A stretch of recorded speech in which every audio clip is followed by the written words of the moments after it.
కాట్ల కట్టే కాల దాకా చేస్తానే. సరే చూస్తా. వినబడుతుందా?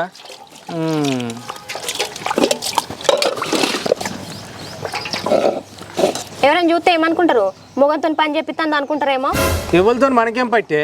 నాకు అర్థం కాదు. అరే మొగంతో బోలు కడిగిస్తాంది పెళ్ళైంది అని అది ఇది అంటారు. గాళ్ళతో మనకేంది? ఇక మందిని పట్టుకొని మార్వానం పోతున్నట్టే మళ్ళీ చొరికిలు కాలిందట. మనకి ఎందుకు అవన్నీ? మన పని మనం చేసుకోవాలనే. నిన్ను ఎవరేమన్నారు? నన్ను అంటారు. ఇగో నువ్వు అన్నం వండినావు అనుకో, నేను కూర వండుతా. నువ్వు బోలు తినావు అనుకో, నేను బోలు కడుగుతా. నువ్వు ఆకిలు ఉడిచినావు అనుకో, నేను అలుగు చల్తానే. నీకు ఎందుకు బాధ? ఇంట్లో పనులు చేసుకుంటుంటే బయట పని ఎవడు చేస్తాడు? అన్నీ చూసుకుంటా నేను. బాగానే గడుగుతావు. అయ్యా చిన్నప్పటికెళ్ళి అలవాటు. అందుకే ఇప్పుడు నేను అడుగుతా అంటున్నా. మళ్ళీ నీకు ఎందుకు బాధ?